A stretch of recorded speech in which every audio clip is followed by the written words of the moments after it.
All right, back on the conversation. Now we want to talk about the shooting in Atlanta. Is it a hate crime? So a lot of you might answer yes, and there's very good reason to say that. But what kind of hate crime? And is there any chance that it could be prosecuted? So that's what we want to talk about now. We're going to bring in Irene Zhang. She is with Insider's Voice of Color and has written about this on a couple of occasions. So Irene, welcome to the conversation. Thank you. No problem. So Irene, first of all, let me just jump in with, everybody's talking about how it's potentially a hate crime against Asians, and there's a compelling case for that. But to me, it screams of a hate crime against women, and I'm kind of confounded as to why that's not getting more attention. So can you clarify for us, are there hate crimes on the issue of gender as well? And is that getting enough attention in this case? So yes, there are hate crimes on the issue of gender, both federally speaking and in Georgia's state hate crime statute. In this case, experts aren't exactly sure whether enough there's evidence to categorize it as a race-based hate crime. Investigators still need to finish, figuring out really what was the motivation behind this. But based on what Robert Aaron Long has already said to police, that he killed these women because he wanted to get rid of temptation, that is pretty solid evidence for a gender-based hate crime. Yeah, there's no look. The people that are in a sense almost implicitly protecting him from the race-based hate crime are admitting to his gender-based hate crime. They're saying, "Oh no, it's because he, was led to believe that sex and porn were terrible addictions, and he needed to fight the temptation, and that's why he had to kill these women." I think you just admitted to a hate crime. So I, right?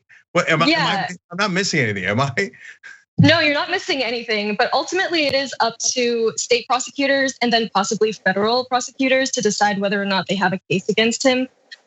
Sometimes they might just not decide to prosecute because in this case, he is facing the death penalty, and there isn't really anything worse than that. And prosecutors might decide it's not worth it to put those additional hate crime charges on top of the charges that he's already facing.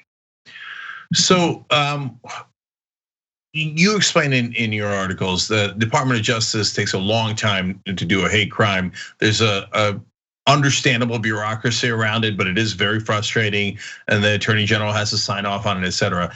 In the case of Georgia, what do they have to prove to show that it's a hate crime? In the case of Georgia, there has to be what is the term for it? It just has to be proven beyond a reasonable doubt that the intention behind the crime was to target a certain protected class. And in this case, the potential classes that would apply could be gender-based or could be race-based. Yeah. So now let's talk about the perspective of this that is about Asian Americans, right? So look, on the one hand, it's less clear than him saying, I think women are causing me temptation, it's their fault, so I'm gonna go murder them. It's like the definition of a hate crime. But there's an excellent case to be made for it being a hate crime against Asians too, because it's not like he went and murdered random women. He specifically targeted Asian women. And so that seems to be a good case for that as well. But you had a point in one of your articles here that I found to be interesting about how many cases are reported, like Stop AAPI Hate has recorded 3,795 hateful incidents against Asian Americans since March of 2020. So that's nearly 4,000, that's a lot. But 122 were reported by police in major cities in 2020. So why this giant disparity? Well, there's a huge difference between what counts as a hate crime and what is reported as a hateful incident. Hateful incidents can be anything from verbal assault to spitting to cases of serious physical assault. Like that can still be a hateful incident. It's only counted as a hate crime if it is charged as such. And oftentimes police don't really, they don't really open up the investigation to investigate the hate crime aspect of it, especially if there are other charges that are easier to prove, because oftentimes you have to prove beyond a reasonable doubt, depending on the state, that the person committed this crime because the victim or the intended victim was of a certain protected class. And that's really hard to do from a legal standpoint. All right, so here's another side note that I'm worried about, and you wrote about this in a slightly different way. So now there's tremendous fear in the Asian community. And so my wife is originally from Taiwan, so I know a lot of older Asians who are now worried about going out in the street. Now, the hate crimes have increased by 150%. There's no question that that's true, and some of them have been horrific as this.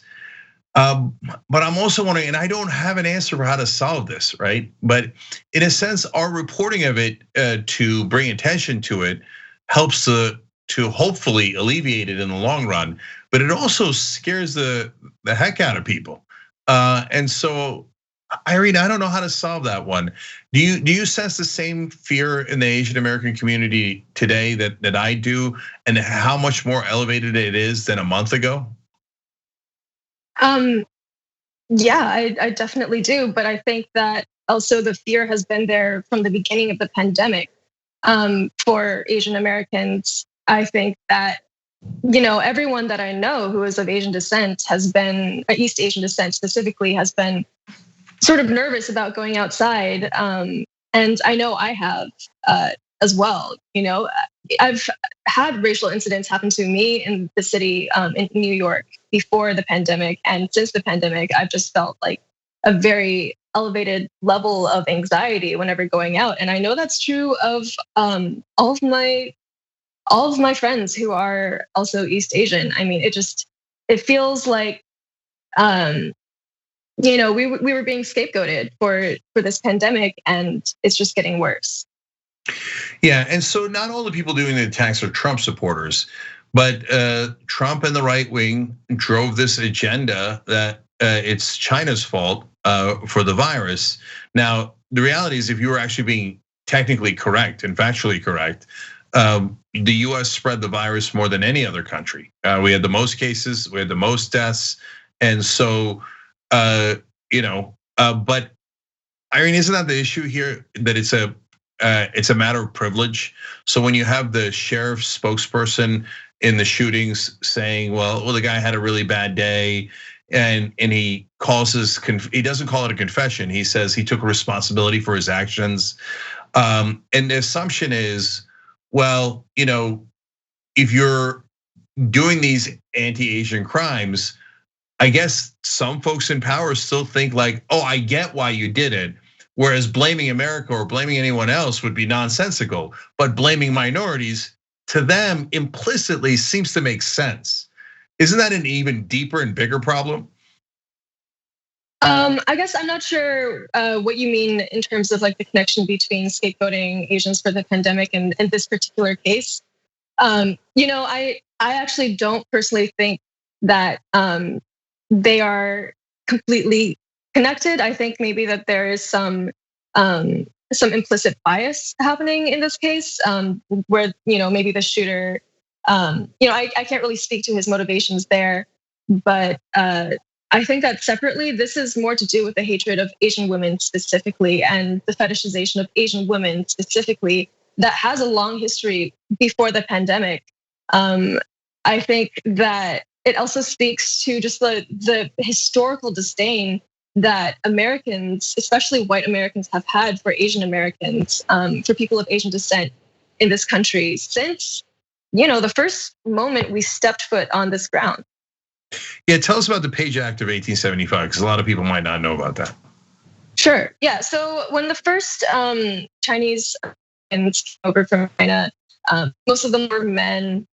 Most of them were railroad workers or worked in the gold rush, or in some capacity, really doing sort of service, labor, menial jobs. There weren't really that many women, but the women that did come over were often kidnapped or coerced into essentially what was sex slavery. They lived in brothels that were really brutal, that they rarely survived past 4 years, usually died of venereal disease or other illnesses before they were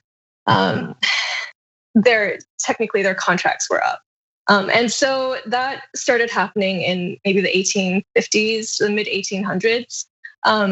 And there was this perception, generally speaking, of course, not all Chinese women were sex workers, but a lot of them did come over in that capacity.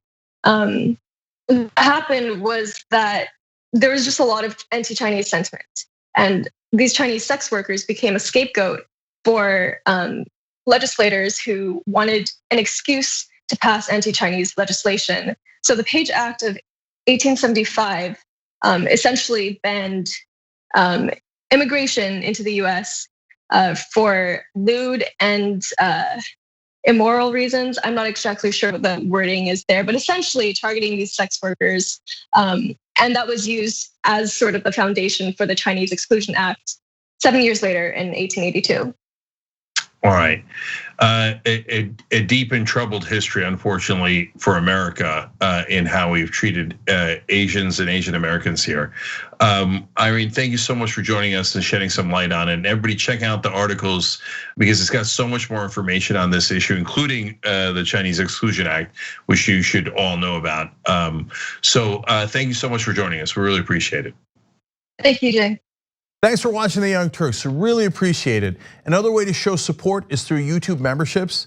You'll get to interact with us more. There's live chat emojis, badges. You've got emojis of me, Anna, John, JR. So those are super fun. But you also get playback of our exclusive member-only shows and specials right after they air. So all of that, all you gotta do is click that join button right underneath the video. Thank you.